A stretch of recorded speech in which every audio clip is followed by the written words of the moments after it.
ஆயுர்வேதம் ஒரு பொக்கிஷம் நம் ஆயுள் நீட்டக்கும் அற்புதம். டாக்டர் ஸ்ரீவர்மாஸ் முதலமைச்சர் கேட்கிறார். நேரத்துக்கு வேஷம் போடுவான், அண்ணன் சொன்ன மாதிரி ஜாதியை சொல்லுவான், மதத்தை சொல்லுவான், எதை வேணாலும் சொல்லுவான். நாடு குண்டிச்சோடப்படாது, மக்கள் என்ன நிலைக்கு போனாலும் எதை பற்றி கவலைப்பட மாட்டான். ஆனா இன்றைக்கு புரட்சி தலைவர் அவர்களால் தோற்றுவிக்க இயக்கத்துடைய 54வது பிறந்த நாள். இன்றைக்கு இந்த சூழ்ச்சியாளர்களை சந்திரபாதைகளை நம்ம அடையாளம் காண வேண்டும். ஒரே ஒரு உதாரணம் சொல்றேன். இன்னைக்கு எவ்வளவோ பிரச்சனை இருக்கிறது, ஜாதி பெயர்லாம் அழிக்கணும்னு சொல்றான், அழிக்கணும்னு சொல்லிட்டு ஒரு உத்தரவு போடுறான். இந்த பேரெல்லாம் வைக்கணும்னு சொல்லி ஒரு உத்தரவை திமுக அரசு போடுகிறது. யாரு ஸ்டாலின் என்ன பத்தி நான் சொல்றேன், குளத்துக்கெல்லாம் நீர்நிலைகள்லாம் பேர் வச்சுன்னு சொன்னாங்க, ரோஜா, மல்லி, செம்பருத்தி, சூரிய அப்படின்னு பூ பெற சொல்றான். தெருவுகளுக்கு சாலைகளுக்கு பேர் வைக்கிறதா ஜாதி பேருக்கு கூட யாரும் பேர் வைக்கிறான்னு சொல்ற பாருங்க. திருவள்ளூர்ல ஆரம்பிச்சு வீரமாமுனிவர் பாரதியாருக்கு வந்து, பாரதிதாசனுக்கு வந்து, காந்தி பெரியார் வந்து, பிறகு அண்ணா வந்து, காமராஜர் வந்து, கடைசியா உலகமான ஓகேம் கருணாநிதி பெரிய அதை சேர்க்கிறான். புரட்சி தலைவர் இல்ல, புரட்சி தலைவர் சாதனை.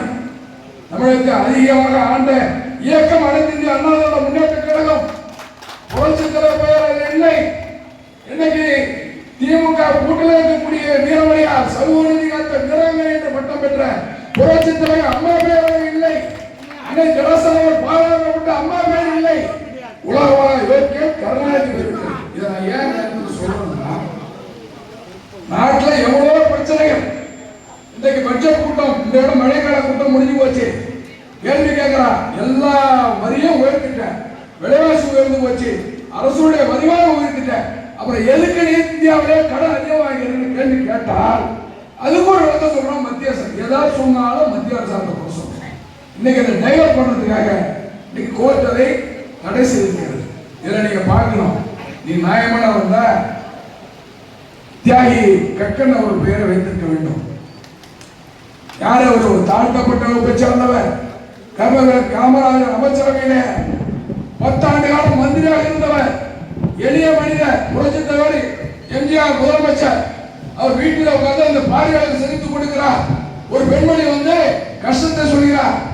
எம்ஜிஆர் அந்த மனுவை வாங்கி கொண்டு யார் என்று விசாரிக்க சொல்லி காரணம் போற அவருக்கு கவுன் சொல்றாங்க. யாருன்னு சொல்லி அவர் கக்கனுடைய மனைவி தன்னுடைய வீட்டு வசதி வாரிய வாடகைக்கு வீட்டிற்கு வாடகை செலுத்த முடியவில்லை என்று சொல்லி மனு கொடுத்திருக்காங்க சொல்லி உடனே எம்ஜிஆர் அந்த பணத்தை கட்ட சொல்லி உத்தரவிட்டு கக்கன் அவர்களுக்கு அவர் ஆயுள் உள்ளவரை இலவசமாக வீடு வழங்க வேண்டும் என்று சொல்லி உத்தரவிட்டு இன்னைக்குதான் எம்எல்ஏ பென்ஷன் கிடையாது, மாதவை ஒரு பென்ஷன் வழங்க உத்தரவிட்டார். கட்சி வித்தியாசம் பார்க்காம அந்த கக்கன் பெயர் இது இல்லை. இதுதான் மக்களை திசை திருப்புகிற வேலை. தயவு செய்து மன்னித்துக் கொள்ள. கடும் மழை நேற்று கூட ஒரு சம்பவம் நடந்திருக்கிறது. எல்லாம் பத்திரமா போங்க.